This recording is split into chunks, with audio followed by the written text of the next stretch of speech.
दोस्तों, आपका अपने YouTube channel PSW arts point में स्वागत है। आज मैं लेके आऊँ आपके लिए एक और नई वीडियो जो मॉडर्न हिस्ट्री ऑफ इंडिया में लूसेंट की जो सीरीज शुरू हुई है उसमें 8वां पार्ट है ये।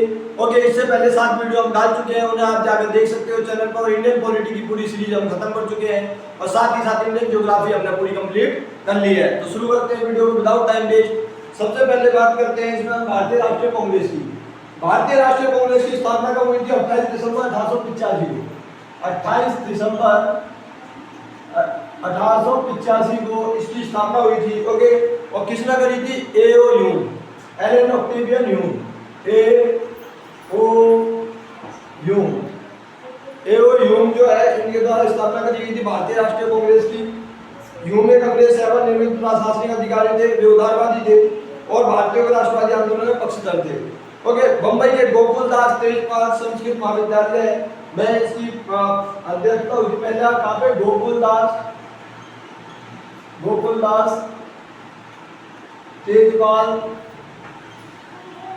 संस्कृत महाविद्यालय, यहाँ पर पहली मीटिंग हुई थी इनकी। हो गए कब? 1885 में। और इसके अध्यक्ष कौन थे? Yogesh Chandra Banerjee, WC Banerjee. Okay, WC Banerjee जो थे, WC बनर्जी इसके अध्यक्ष थे। ओके, उसके बाद हम बात करें अगर हम इसमें कुल कितने प्रतिनिधियों ने भाग लिया था, तो इसमें टोटल 72 सदस्य शामिल हुए थे।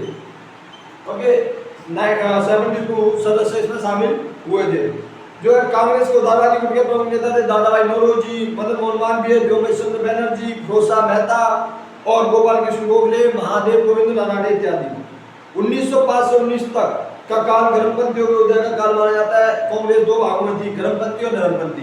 गर्मपंथी नेताओं की धारणा थी कि आजादी प्रार्थना और निवेदन के भीख मांगने से नहीं मिलेगी, आजादी तरीकों से नहीं हासिल होने वाली, आजादी हासिल करने के लिए सशस्त्र संघर्ष करना होगा। ये किसकी सोच थी? गर्मपंथियों की। और उदारवादी नेता जो कि नरमपंथी थे उसमें लाला लाजपत। ओके, ध्यान रखना, गर्मपंथी और नरमपंथी को कौन बनाते हैं? गर्मपंथी में आएंगे लाला लाजपत राय, लाला लाजपत राय। ओके, इसके अलावा आपके बाल गंगाधर तिलक, बिपिन चंद्र पाल,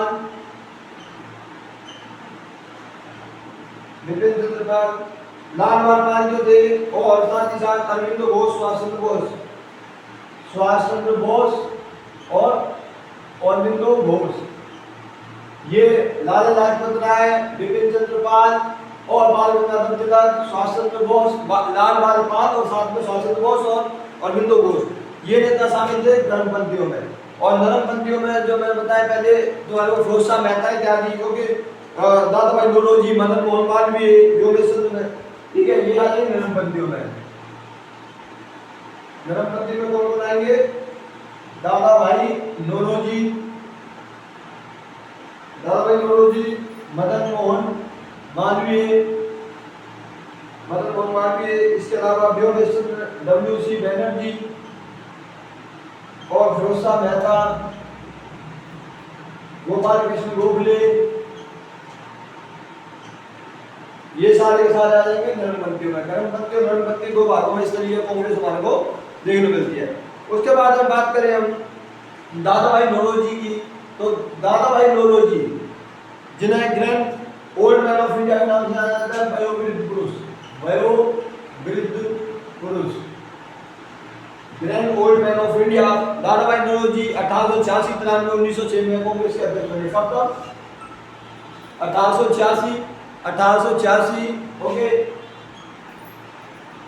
1886 में, 93 में और 1886, 1893 और साथ ही साथ 1906। तो ये 3 बार अध्यक्ष बने कांग्रेस के, 1886, 1893, 1906 में। ओके, कांग्रेस के। इसके अलावा हम बात करें जो है दादा भाई नौरोजी ने भारतीय सुधार समिति नामक संस्था बनाई थी। भारतीय सुधार समिति, भारतीय सुधार समिति की स्थापना करी थी दादा भाई नौरोजी ने।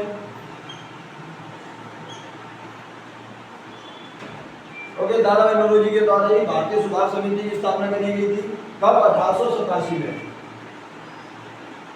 ओके, इसके अलावा हम बात करें ब्रिटिश सरकार का नजरिया कांग्रेस के प्रति सख्त होता चला गया। डफरिन ने कहा था कांग्रेस मात्र सूक्ष्मदर्शी अल्पसंख्यकों का एक समूह है। कर्जन ने कहा कांग्रेस अपने पतन की ओर लड़खड़ाती हुई चली जा रही है। तो अलग अलग लोगों ने कहा। ब्रिटिश हाउस ऑफ कॉमन्स का चुनाव लड़ने वाले पहले भारतीय भी कौन थे? हमारे दादा भाई नौरोजी। ओके, ब्रिटिश भारत की संसद थी उसका चुनाव लड़ने वाले, ध्यान रखना, ब्रिटिश हाउस ऑफ कॉमन्स का, ब्रिटिश हाउस ऑफ कॉमन्स कौन थे? Dadabhai Naoroji. British House of Commons का चुनाव लड़ने वाले पहले भारतीय कौन थे? यही थे। 1906 में कलकत्ता में कांग्रेस के अधिवेशन की अध्यक्षता करते हुए दादा भाई नौरोजी प्रथम भारत स्वराज्य की मांग करी।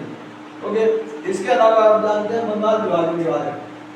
बंगाल विभाजन, ओके, बंगाल विभाजन की बात करें अगर हम, कब हुआ था? 20 जुलाई 1905 को लॉर्ड कर्जन ने निर्णय लिया। 20 जुलाई 1905 को निर्णय लिया लॉर्ड कर्जन ने। किसने? लॉर्ड कर्जन ने बंगाल के विभाजन की घोषणा करी। ओके, 7 अगस्त 1905 ईस्वी को कलकत्ता के टाउन हॉल में बंगाल विभाजन के विरोध में स्वदेशी आंदोलन की घोषणा हुई। 16 अक्टूबर 1905 ईस्वी को बंगाल विभाजन प्रभावी हुआ।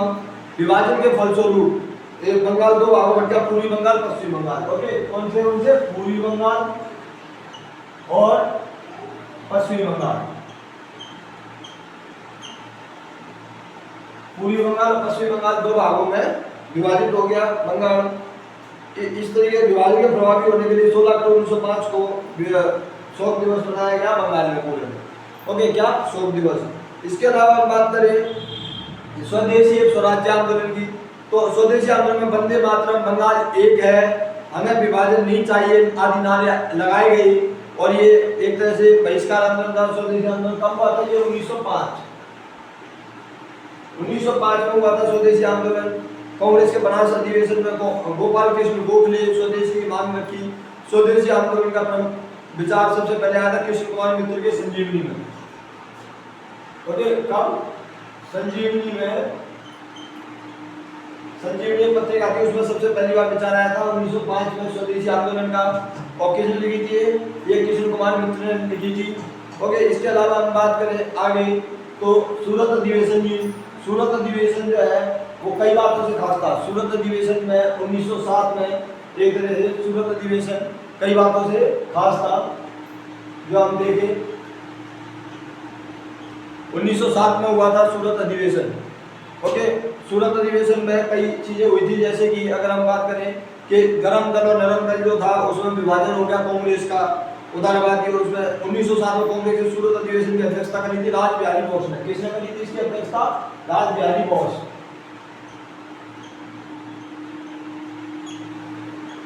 राज बिहारी बोस ने सूरत अधिवेशन की 1907 वाले की अध्यक्षता की थी। होगी इसकी सूरत अधिवेशन की अध्यक्षता राज बिहारी बोस ने करी थी। बंगाल विभाजन के बाद से ही राष्ट्रीय आंदोलन में धर्मपंथी नेताओं की पकड़ मजबूत होने लगी।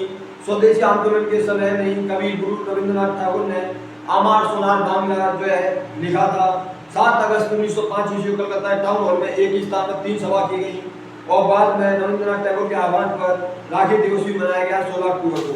इसके अलावा हम आगे देखेंगे कि दिल्ली राजधानी कैसे बनी और क्रांतिकारी वर्ष 1893 का क्या महत्व है और मुस्लिम लीग की स्थापना किस तरीके से हुई। ओके, वो आगे अब बात करते हैं 1893 जो है 1893 का वर्ष क्यों खास था, क्रांतिकारी वर्ष क्यों कहा जाता है 1893 वर्ष को।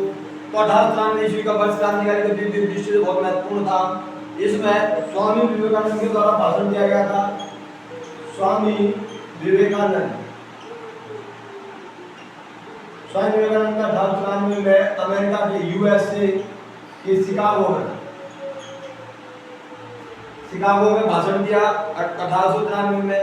ओके, पहला धर्म सम्मेलन हुआ था, सर्व धर्म सम्मेलन। उसके पहले ही दिन उन्होंने 2 मिनट बोलने का मौका दिया गया था और उसके बाद धीरे धीरे उन्होंने इस तरीके तालियों की गड़गड़ाहट शुरू हुई वहाँ पे कि भारतीय और कोई सब लोग देखने लगे थे कि ये कहाँ से कोई आया है। उसके अलावा जो है इसमें हम देखते हैं 1893 तिलक ने गणपति और 1895 में शिवाजी उत्सव की शुरुआत हुई। ओके, तिलक के द्वारा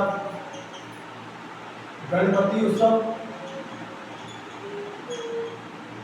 1893 और शिवाजी उत्सव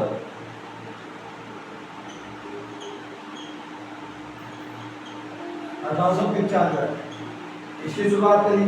इसके अलावा हम देखते हैं 1893 में जो है अरविंद घोष जो थे 14 वर्ष के बाद भारत लौटे थे, न्यू टाइम फॉर ओल्ड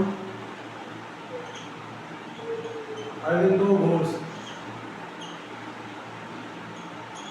1893 में जो है भारत लौटे। 1893 में गांधी अफ्रीका गए।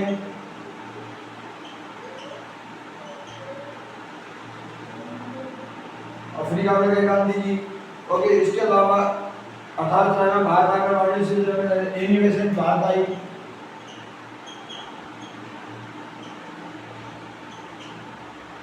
1893 में। ओके, तो 1893 का जो काल है बहुत महत्वपूर्ण इन्हीं रीजनों से माना जाता है। इसके अलावा हम बात करें 1904 में विनायक दामोदर सावरकर ने अभिनव भारत संघ की स्थापना करी। 1904 डी सावरकर अभिनव भारत संघ। अभिनव भारत संघ की स्थापना करी 1904 में। इसके अलावा हम देखते हैं बालेंद्र कुमार घोष भूपेंद्र नाथ दत्त ने क्रांतिकारी विचारधारा विकास करने की कोशिश करी। भवानी मंदिर नामक क्रांतिकारी पुस्तिका लिखी 1905 में। भवानी मंदिर। ओके, भवानी मंदिर बालेंद्र कुमार घोष ने। बालेंद्र कुमार घोष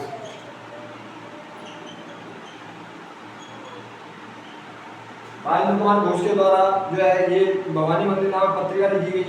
1906 में क्या हुआ? मुस्लिम लीग की स्थापना हुई। ओके, मुस्लिम लीग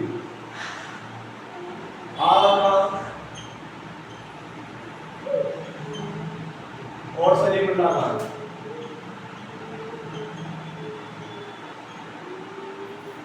आगा खान और सलीमुल्लाह खान जो है एक तरह से आगा खान और सलीमुल्लाह खान की जो है 1906 में आगा खान और सलीमुल्लाह खान के द्वारा जो है मुस्लिम लीग की स्थापना हुई। ओके, 1906 में। ओके, मुस्लिम लीग की स्थापना करी आगा खान और सलीमुल्लाह खान ने। और श्यामजी कृष्ण परमानंद में होम रूल सोसाइटी की स्थापना करी 1905 में। होम रूल सोसाइटी किसने? श्यामजी कृष्ण वर्मा। श्यामजी कृष्ण वर्मा के द्वारा होम रूल सोसाइटी की स्थापना हुई। ओके, तो इस तरीके देखते हैं। इसके अलावा इसका एक और सेकंड पार्ट डालेंगे हम। सेकंड पार्ट में मुजफ्फरपुर बम कांड से लेके जो है 1947 तक का पूरा टाइम देखेंगे। ओके, तो इसमें इतना ही है इस वीडियो में। ये ज़्यादा लॉन्ग वीडियो ना इसलिए इसके दो पार्ट हम बना देंगे अलग अलग, जो इससे संबंधित है। हम देखते हैं कि कांग्रेस की स्थापना से लेके 47 तक। तो इतना ही। ज़्यादा से ज़्यादा इस वीडियो को शेयर करो, चैनल को सब्सक्राइब करो, बेल आइकन को प्रेस करो ताकि आने वाली वीडियोज़ की नोटिफिकेशन आपको मिल सके।